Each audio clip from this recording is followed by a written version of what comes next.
Primero, una reflexión muy corta. Creo que todos los que estamos acá considerábamos que Francisco, en este caso Bergoglio, como lo conocíamos, no iba a llegar a lo que llegó y que nos sorprendió, ¿no? Yo creo que nos sorprendió a la mayoría.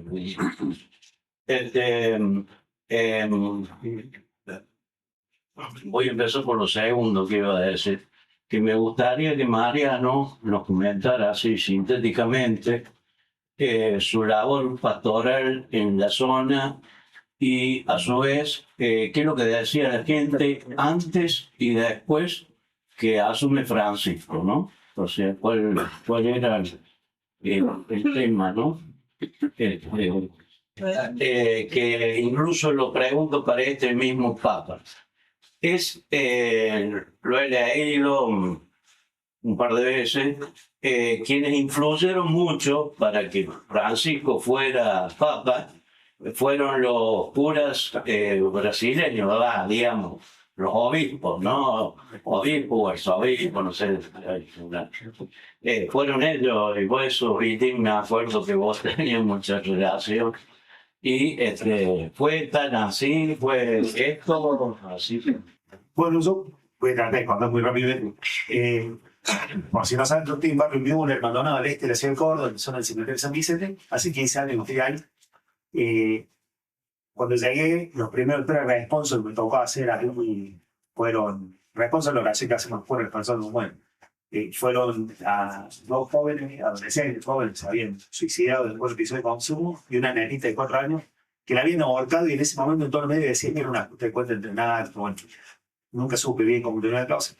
A raíz de eso dijimos, sí, algo hay que hacer, y empezamos a hacer unas cositas. Hoy tenemos cerca de 100 chicos viviendo, o sea, están 24/7, como se dice, están haciendo su proceso de rehabilitación, tenemos 13 casitas, y tenemos 600 chicos que pasan por distintos talleres de oficio, deportivos, recreativos, culturales, bueno, haciendo distintas actividades.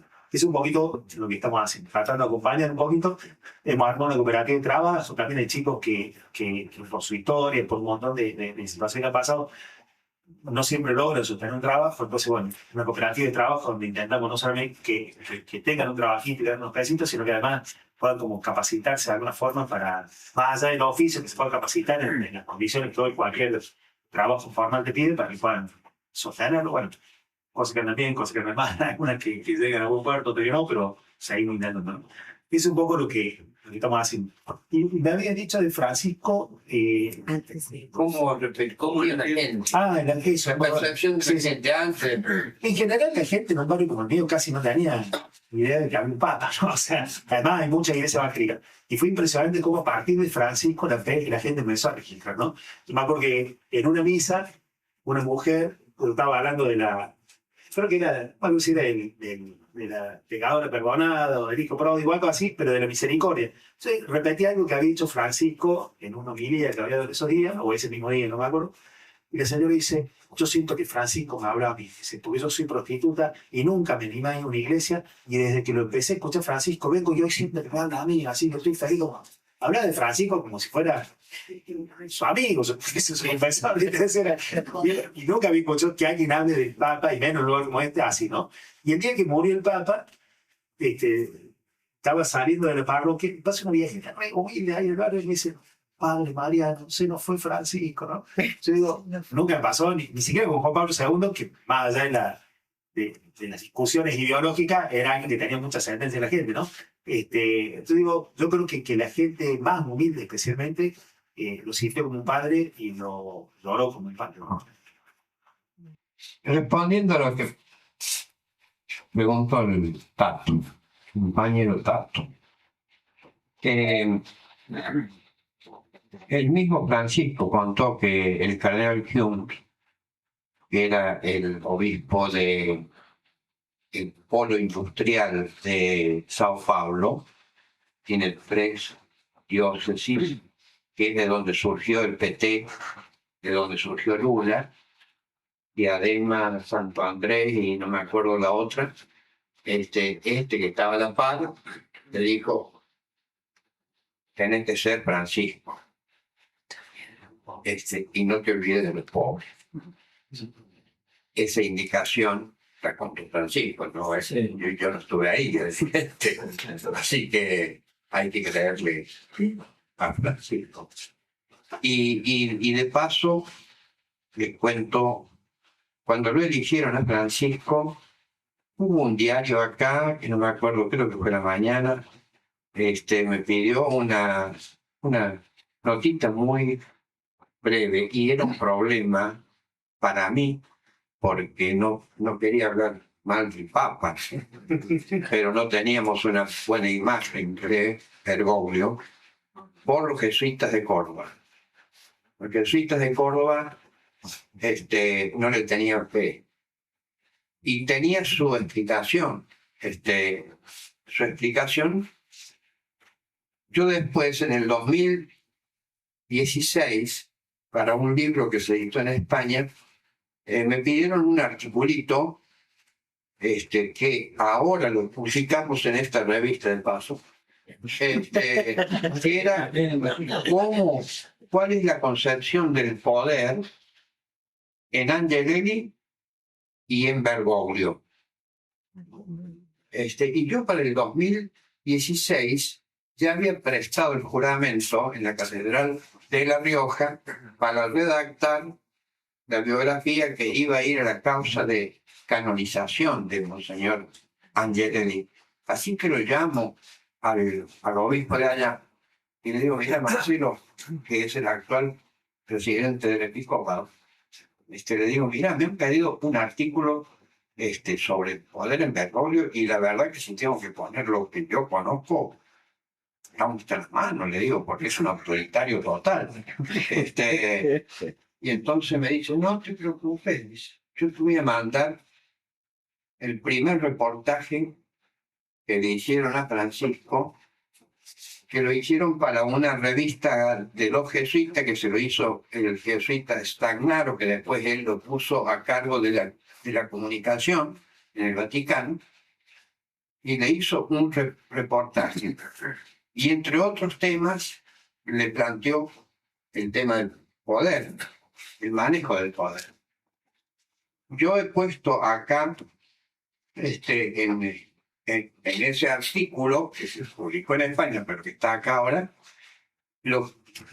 cuando yo lo leí, dije: no tengo que decir más nada.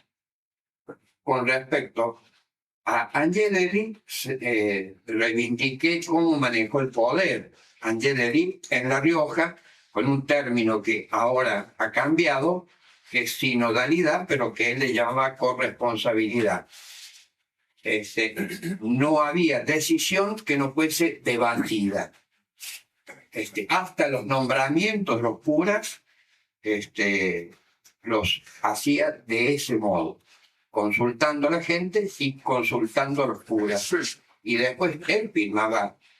La última palabra, claro, tenía él, que era el obispo. Pero había un ejercicio del poder, de la autoridad, digamos, horizontal, si se quiere, sin perder la verticalidad del hecho de ser el jefe de ese espacio. Y con Francisco dice una cosa que es muy interesante, porque cuando le preguntan este tema, dice: sí, yo me he equivocado mucho.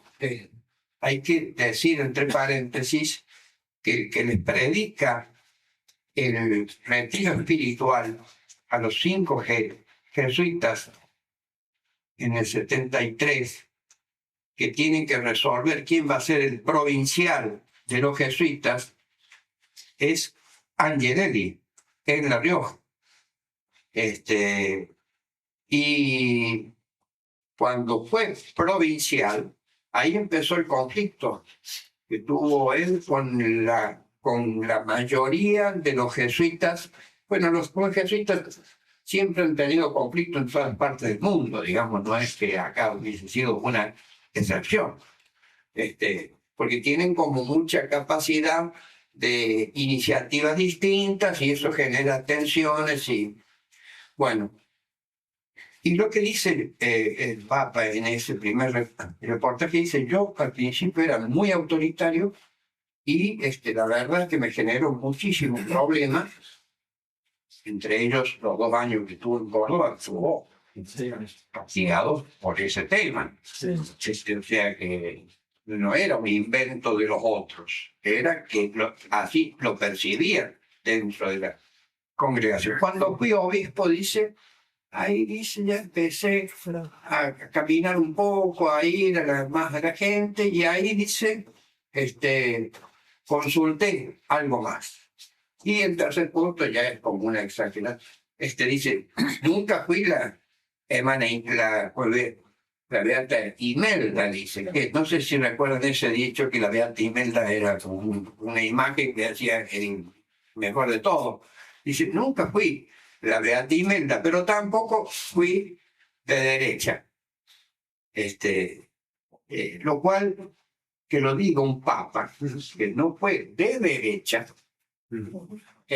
implicaba que estaba en otro lado. No dice que fue de izquierda, pero no estaba a la derecha. Esto lo dijo apenas pocos meses después de ser papa. Y ahora dice ya, creo que esa parte ya era un vago, digamos, era una exageración. Y ahora no sé la verdad si mando algo o no mando nada. Ya era como una tomada de pelo. Pero quiero decir, en ese mismo tiempo, cuando apenas lo eligen, me escribe Leonardo Boff y me escribe otro biblista muy amigo nuestro, que estaba en la desembocadura del Amazonas, y me dice, y Bergoglio dice que, y yo le di el panorama que yo había escrito acá. Digo, teológicamente es más bien conservador, más identificado con la teología del pueblo, para los que, digamos, no están tan interiorizados del tema. En ese momento, la teología del pueblo no estaba bien vista por los teólogos de la liberación. Pero viste, más pietista, digamos. Sí. Estaba, claro, como más pietista, más basista, si se quiere, y la teología de la liberación, a su vez, más asentada, como había surgido por Gustavo Gutiérrez, con un análisis más marxista, en base al marxista peruano Mariátegui. Entonces, era real que el análisis de la realidad de la teología de la liberación era más marxista. Y la teología del pueblo tenía una visión más peronista, digamos así, del tema. Bueno, yo estaba hablando con Leonardo Boff y con otro Sandro Galassi, que es un biblista, y entonces le digo, teológicamente me parece que es un conservador, de acuerdo a los criterios que nosotros tenemos, pero tiene una virtud, que tiene mucha cercanía con el pueblo.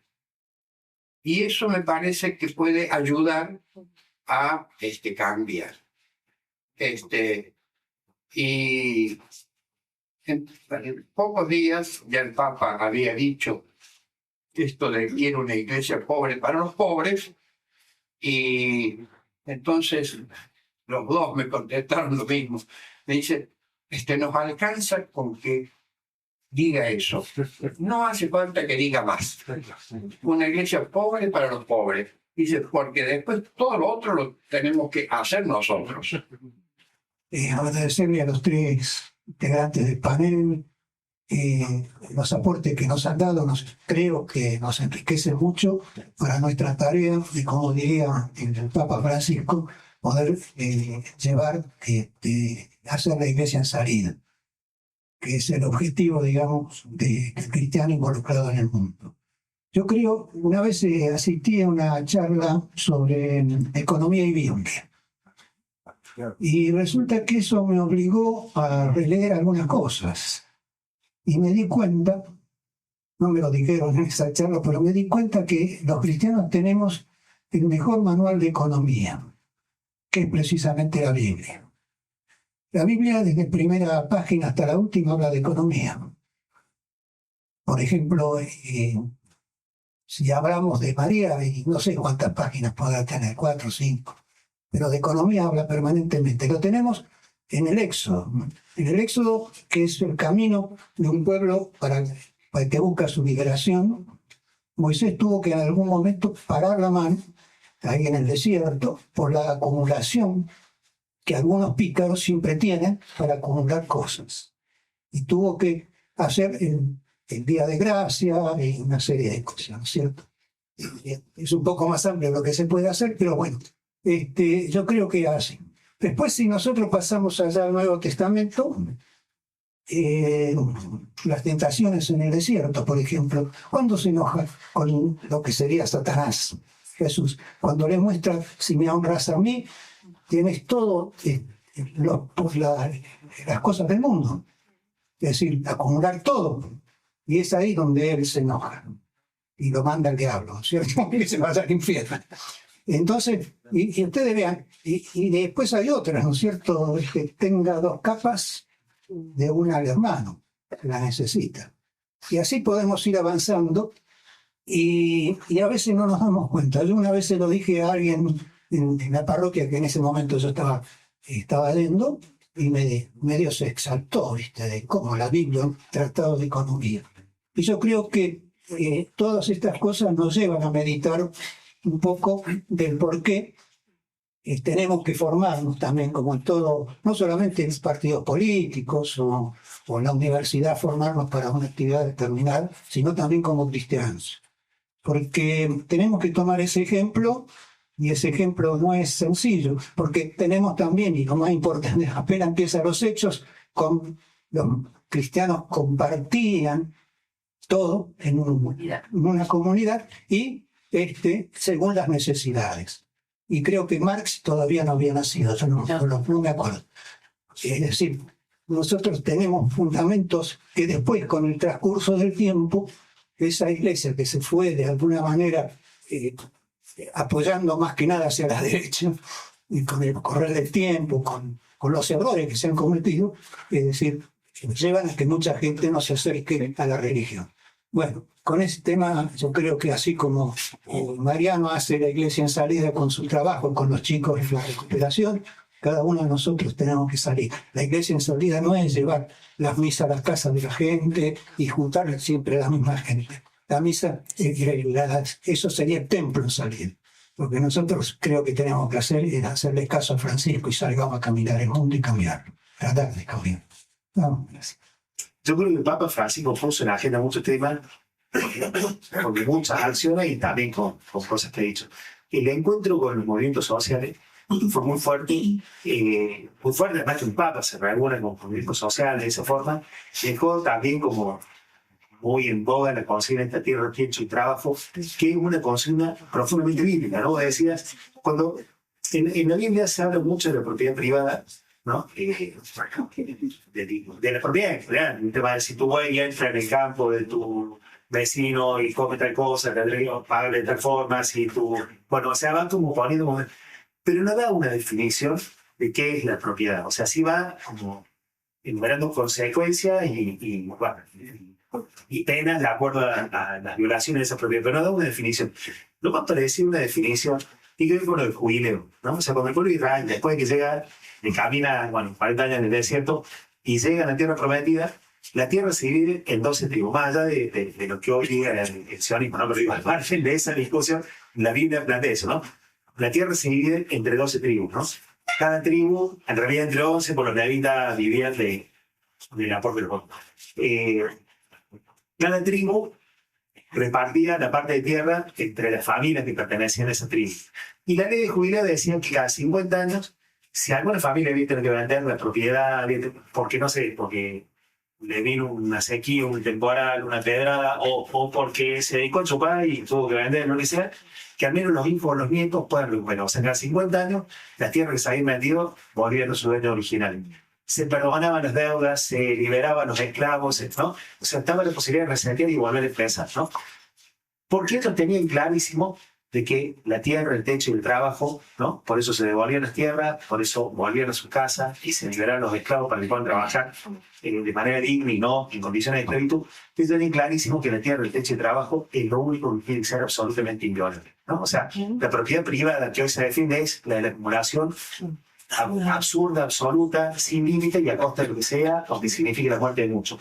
Había una propiedad privada en el Antiguo Testamento, pero era esta, de que cada familia necesitaba para vivir, para trabajar, para desarrollarse, para poder criar a su hijo, ¿no? Yo digo, cuando el Papa Francisco habla de tierra, techo y trabajo, Milei dijo como que había dicho, el representante del maligno en la tierra, ¿no? Más allá de que era un insulto, o sea, evidentemente no ha leído jamás en su vida la Biblia, porque todo lo que el Papa Francisco ha dicho, todo está profundamente arraigado en la Biblia en general, incluso en el Antiguo Testamento, y hablar del Evangelio, ¿no? Cuando el Papa habla de los migrantes, no es para discutir solamente una cuestión política, sino porque Jesús dijo, en el juicio de las naciones, para yo también. Empiezo a predicar, en el juicio de las naciones, en un momento Jesús le dice, che, ¿qué va a pasar con los que no te conocen? ¿No? Más o menos en la pregunta, no lo dice explícitamente, Mateo 25, si buscan en la Biblia, tengo una Biblia para vender.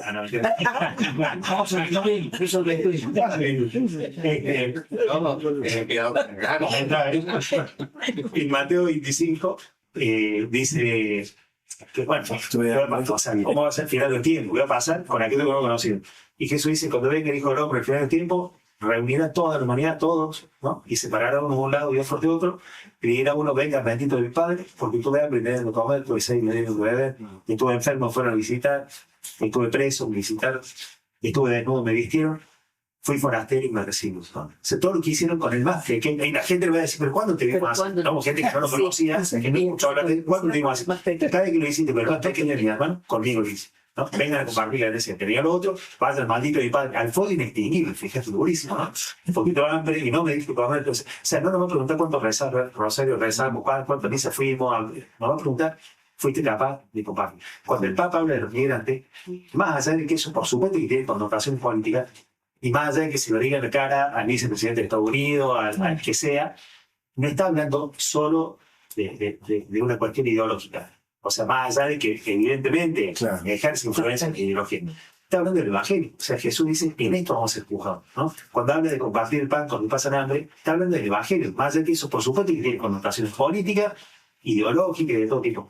Pero está hablando del Evangelio. Entonces, que alguien diga que es el representante del maligno en la tierra, o es un pelotudo bárbaro, o realmente no ha leído en su vida la vida, ¿no? Porque nada de lo que haya dicho Francisco ha estado exhibido en el mismo. Uno puede gustar o no gustar, ¿no? Yo digo, nadie está obligado a creer en Jesús, nadie está obligado a creer en la Biblia, nadie está obligado, o sea, el Papa no es el presidente del mundo, es el referente de una iglesia, de gente que cree de una manera determinada y de todos aquellos que adhieran de una u otra forma, pleno, parcialmente a eso.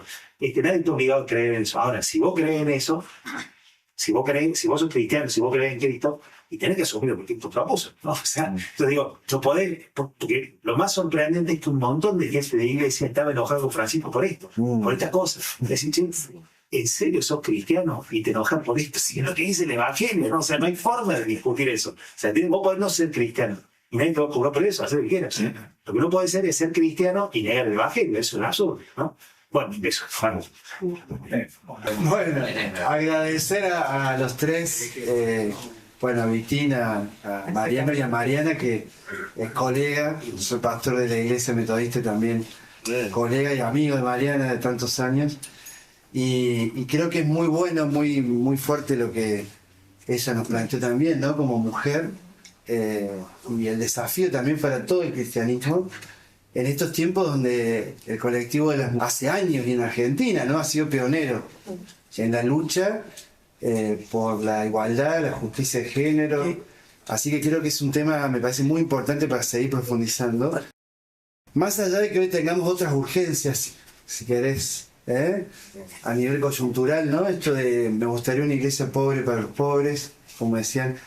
Y en realidad, como teólogo también, creo que es importante que podamos ver, y lo vamos a ir redescubriendo, creo yo, con el tiempo, las raíces latinoamericanas de este aporte simbólico también en muchos aspectos, como dijeron, del aporte del Papa Francisco, en muchos aspectos, ¿no? Vitín algo dijo de la teología de la liberación, la teología del pueblo, que fue una variante, bueno, más allá de toda esa discusión, me parece importante porque ha sido una manera de ser cristiano, ¿no? Esto de la espiritualidad, de la liberación, la espiritualidad cristiana en América Latina ha sido forjada, ¿no? En los años 60, y esto es algo muy joven dentro de una mentalidad histórica, es algo nuevo todavía, ¿no? Hay gente que hace 20, 30 años con la discusión cuando se lo silenció a Boff, cuando, ¿te acordás, Vitín? Decían que la teología de la liberación había muerto o estaba muriendo. Sí. Y fíjense, 30 años después aparece un papa, está bien, no era Leonardo Boff, pero era un papa influido, muy influido por la caminata de cristianos y cristianas. Así que digo, ver esto también me parece importante. Y la pregunta que era para los tres era, en estos tiempos de crisis que tenemos de la democracia representativa que tenemos, ¿no? Esto de la cercanía con el pueblo que decía Vitín, que creo que es un aspecto importante, donde muchos dirigentes políticos tenemos hoy, en todos los niveles, si hay algo que le falta a la gran mayoría es la poca cercanía con el pueblo, con la gente trabajadora, con la gente pobre, con la gente, ¿no? En esto de la opción de Dios por los pobres, que es lo que la teología de la elección viene a poner en discusión.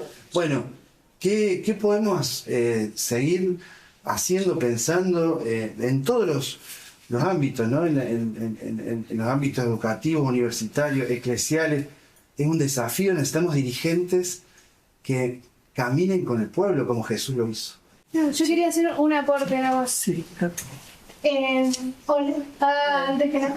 De nuevo, muy interesante todo lo que plantearon. La verdad es que yo en lo personal soy como medio ajena, no sé si ajena, no soy tan de la iglesia, no es que voy todos los domingos, pero bueno, sí, a veces uno, la fe es una necesidad humana, entonces...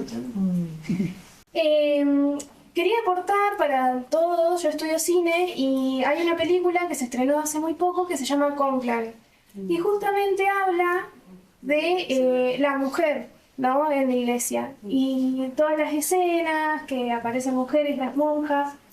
De hecho, bueno, no les voy a contar al final, pero tiene un tremendo plot twist muy bueno.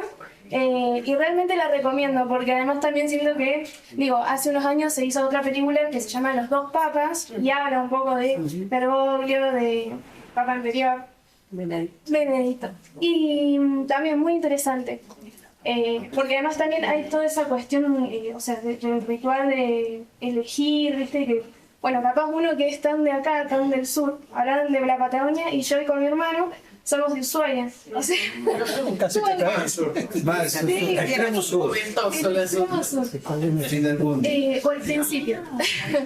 Entonces, nada, la verdad es que a veces a uno le es como muy ajeno, muy lejano. Entonces sí, cuando apareció el Papa Francisco fue como un interés, así como comentabas vos, un interés así como, bueno, de quién, o sea, quién es, y donde haya un argentino siempre vamos a estar ahí bancando. Entonces, nada, vuelvo a recomendar la película Cónclave, es de Berger, Edward Berger, y nominada al Oscar, así que nada, la recomiendo, está muy linda. Yo querría una cosa más precisa respecto a Mariana, ¿no? Como mujer, pastora, inspirada en Francisco y más allá, una reflexión sobre, si bien lo rodeaste el tema, sobre el feminismo. No sé si el feminismo o desde la perspectiva cristiana y como mujer, ¿cuál sería tu posición o tu reflexión respecto, ¿no? Con más precisión en ese punto? Voy a hacerlo cortito porque digamos el tema que tiraste es como para hablar un mes, ¿no? Más o menos, sí. Danos los títulos. Pero claro, Junto con el que van a a ver, tenemos que entender que más allá del movimiento feminista de hoy, en el cual yo me veo representada en algunas cosas, no en todas, ¿sí? Pero sí tenemos que entender que desde la Biblia no fueron únicamente hombres los que siguieron a Jesús, ¿no? La Biblia menciona a 12 personas que eran los que estaban con Jesús. Pero por lo general, los evangelios dicen los apóstoles y un grupo de gente. Y en ese grupo de gente había muchas mujeres, ¿sí? Ahora no me voy a acordar los nombres de las mujeres porque soy muy mala para recordar nombres, ¿no? Pero digo, había muchas mujeres que caminaban con Jesús y a las cuales Jesús respetaba mucho, ¿sí? Y escuchaba mucho también. Y el movimiento, digamos, el cristianismo en muchos casos también empezó a crecer a partir de las mujeres, ¿sí? Lidia fue una de las mujeres que inició la iglesia en su casa después de que Pablo habló con ella. Así que las mujeres tienen mucho peso en los evangelios y en la Biblia en general, ¿sí? De hecho, incluso en el Antiguo Testamento también se mencionan mujeres que han tenido roles importantes. La tenemos a Esther, ¿no? Que ha tenido un rol importante. La tenemos a Ruth, que ha tenido también un rol importante. A Judith, que ha tenido... ¿no? O sea, por ahí no le prestamos atención o las pasamos rápido por encima porque, claro, la Biblia ha sido escrita por hombres. Entonces, digamos, se le da protagonismo y preponderancia a los hombres, ¿sí? Pero las mujeres están allí, ¿sí? Hay mujeres que aparecen en la Biblia, Hulda, por ejemplo. Y Hulda aparece muy poco en la Biblia, pero está, ¿sí? Aparece un par de versículos, pero ha sido importante la presencia de ella en el Antiguo Testamento, ¿sí? Otra de las cosas, ¿no? Es así. O sea, cuando Jesús muere, ¿quiénes son las que se bancaron la situación? Mujeres. Las mujeres, ¿no? O sea, son las que se quedaron. El resto se fue, ¿sí? Bueno, menos Juan, pobrecito, hay que reconocerlo, Juan se quedó, ¿no? Pero el resto se fueron. O sea, eran mujeres con fuerza, eran mujeres fuertes, ¿sí? Yo me le imagino a las mujeres que fueron al sepulcro, el horror de encontrarse el sepulcro abierto y vacío, ¿sí? La situación como desconcertante de que de repente Jesús se te aparezca, ¿no? Y te diga, andá y contales. ¿A quién le tengo que contar? Y a los que están allá, yo, que a mí me consideran chusma, que a mí me consideran mentirosa, que a mí me consideran... Yo tengo que ir a contarle a los hombres. O sea, volvemos a hablar de mujeres valientes que a pesar de haber tenido muchas cosas en contra, asumieron la responsabilidad que les tocaba de ir a contar lo que vieron. Que como decía Molman, si no lo hubieran contado, acá todavía estamos esperando, ¿no? En el aposento alto, ¿sí? Porque claro, los muchachos ni salían del aposento alto, estaban tan asustados que ni salían, ¿no? Entonces, claro, entonces, digamos, me parece que el rol de la mujer desde la Biblia es un rol muy importante, no solamente por su valentía, la mujer ha hecho su aporte, ¿sí? al crecimiento del movimiento cristiano. ¿Bien? Entonces, siempre pienso también, digo, Dios al fin y al cabo a las mujeres nos creó para algo, y nos creó por algo, por alguna razón, ¿no? Y yo creo que eso ya es lo importante, ¿sí? Nos creó para ser quienes pudiéramos albergar la vida, ¿no? Cuando yo decía estas capacidades que por ahí tenemos las mujeres que los hombres no tienen, ¿sí? Nos creó también para poder amar de otra manera, para poder sentir de otra manera, ¿no? Nosotros expresamos sentimientos que por ahí los hombres no lo pueden expresar, por distintos motivos, no estamos acá para juzgar a nadie, ¿no? Pero digo, todas esas cosas generan producen complementación. No sé si la palabra está bien dicha, pero esa es la idea, ¿no? Poder complementarnos unos con otros y hacer un todo, ¿sí? Por eso yo creo que es importante el rol de la mujer. No sé si hablar de feminismo. Yo creo que de lo que tenemos que hablar nosotros, por lo que yo decía hace un rato, ¿no? Es una lucha permanente, ¿sí? Porque es un mundo patriarcal, ¿no? Entonces es una lucha permanente de poder encontrar nuestros espacios y de poder, lo pongo entre comillas, porque por ahí la palabra suena medio violenta, ¿no? Pero es de poder pelear nuestros espacios, esos espacios que alguna vez nos fueron quitados, ¿no? Pero que son espacios necesarios justamente para poder complementarnos unos con otros. Esto del feminismo yo lo veo desde esa perspectiva. Seguramente hay para profundizar mucho más, pero la Biblia, la palabra de Dios ha sido muy sabia al momento de poner a la mujer. Y hay uno de los evangelios, el Evangelio de Lucas, que resalta mucho la presencia de la mujer en el grupo con Jesús y resalta mucho la importancia de la mujer. Yo creo que eso también hay que leerlo con atención, hay que prestarle atención al Evangelio de Lucas cuando habla de la mujer y de cómo Jesús realmente ha tenido en importancia la presencia de la mujer en su vida. Muchas gracias. Para hacer una síntesis, le vamos a pedir al alma mater del grupo nuestro que haga un cierre y después vamos a tomar un cafecito. No, yo en realidad quería agradecerles a todos y a todas la presencia, la persistencia. La verdad que es muy grato para nosotros recibir a todos. Y también para decirles que necesitamos aportes, necesitamos que escriban, necesitamos que hablen, que nos traigan sugerencias, que pinten, que lo que hagan, que lo traigan y lo compartan, porque esto quiere ser una comunidad. Entonces el aporte de todos y todas es muy importante. Y además quiero recalcar hoy la presencia de los jóvenes.